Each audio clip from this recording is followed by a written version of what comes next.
નમસ્કાર. આજે આપણે બુધ પ્રદોષ વ્રત વિશે વાત કરવાના છીએ. ચાલો આ વ્રતના મહત્વ, તેની વિધિ અને તેનાથી મળતા લાભોને ઊંડાણપૂર્વક સમજીએ. ઘણીવાર જીવનમાં એવા પડકારો આવે છે જ્યારે આપણને કોઈ દિવ્ય માર્ગદર્શનની જરૂર પડે છે. અનેક આધ્યાત્મિક પરંપરાઓમાં આવા ઉપાયો બતાવાયા છે. આજે આપણે એવા જ એક ખાસ અનુષ્ઠાન વિશે જાણીશું જે દૈવિક કૃપા પર કેન્દ્રિત છે. તો ચાલો સીધા મુદ્દા પર આવીએ. સૌથી પહેલાં તો એ સમજીએ કે આ બુધ પ્રદોષ વ્રત આખરે છે શું અને તે ક્યારે આવે છે. જુઓ, પ્રદોષ શબ્દનો જ અર્થ થાય છે સંધ્યાકાળ અથવા સૂર્યાસ્ત પછીનો સમય. એવી માન્યતા છે કે આ સમયે ભગવાન શિવ અત્યંત પ્રસન્ન મુદ્રામાં હોય છે અને તેમના આશીર્વાદ મેળવવા સૌથી સરળ હોય છે. અને જ્યારે આ જ પ્રદોષ તિથિ બુધવારે આવે ત્યારે તે બુધ પ્રદોષ વ્રત કહેવાય છે. હવે જે લોકો આ વ્રત કરવા માંગે છે તેમના માટે આગામી તારીખ છે 15 એપ્રિલ 2026. અને હા, પૂજા માટેનો સૌથી શુભ સમય એટલે કે પ્રદોષકાળ સાંજે 6:40 થી રાત્રે 9 વાગ્યા સુધીનો રહેશે. આ વ્રતની સૌથી ખાસ વાત શું છે ખબર છે? એ છે એનું બુધ ગ્રહ સાથેનું જોડાણ. જ્યોતિષમાં બુધ ગ્રહને બુદ્ધિ, વાતચીત કરવાની કળા અને વેપાર ધંધાનો કારક માનવામાં આવે છે.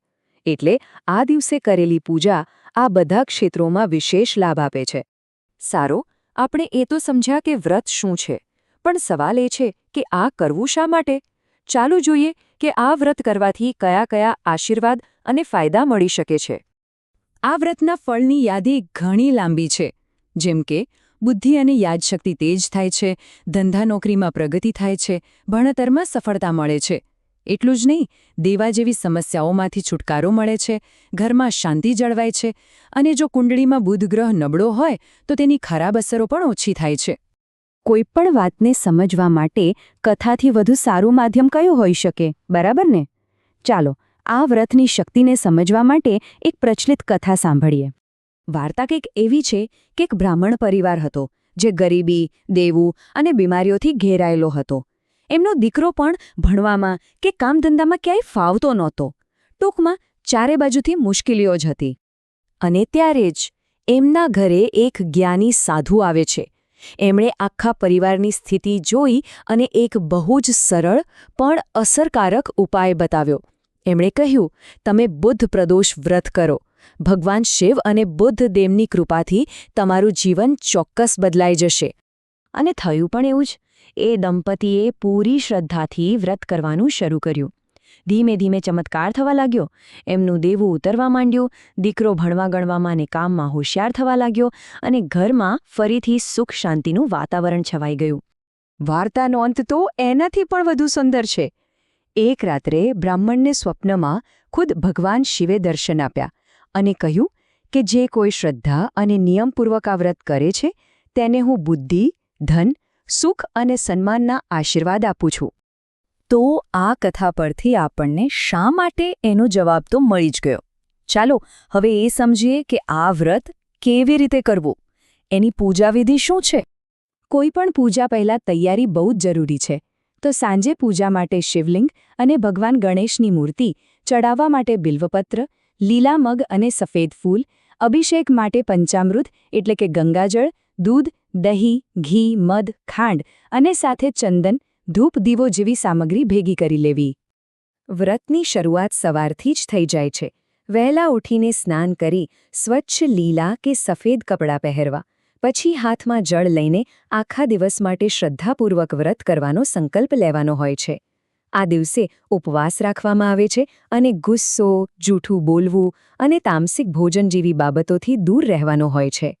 અને હવે મુખ્ય પૂજા, જે સાંજે પ્રદોષકાળમાં કરવાની છે. સૌથી પહેલાં ગણેશજીની પૂજા, પછી શિવલિંગ પર જળ અને પંચામૃતથી અભિષેક. એ પછી બિલ્વપત્ર અને ખાસ કરીને બુધ ગ્રહના પ્રતીક એવા લીલા મગ ચડાવવામાં આવે છે. દીવો ધૂપ કર્યા પછી ઓમ નમઃ શિવાય મંત્રની એક માળા અને બુધગ્રહના મંત્ર ઓમ બૂમ બુધાય નમઃનો જાપ કરવો. આપણે વિધિ તો સમજી લીધી. હવે આ વ્રત સાથે જોડાયેલા કેટલાક જરૂરી નિયમો અને આ વ્રત પાછળનો જે મૂળ સંદેશ છે તેના પર એક નજર નાખીએ. એવું કહેવાય છે કે જો વિશેષ ફળ મેળવવું હોય તો પૂજાની સાથે સાથે કેટલાક ઉપાય પણ કરી શકાય છે. જેમ કે ભગવાન શિવને 11 બિલ્વપત્ર ચઢાવવા, લીલા મગનું દાન કરવું, ગાયને લીલું ઘાસ ખવડાવવું અથવા કોઈ જરૂરિયાતમંદ વિદ્યાર્થીને ભણવાની વસ્તુઓ ભેટ આપવી.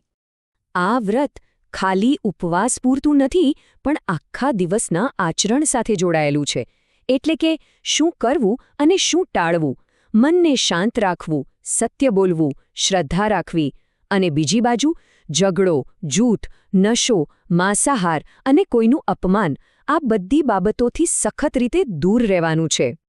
અને આખરે આ બધી વિધિઓ અને નિયમોનો સાર શું છે?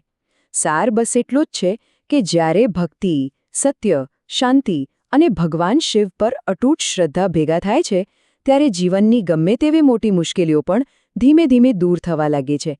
આ જ આ વ્રતનો મુખ્ય સંદેશ છે.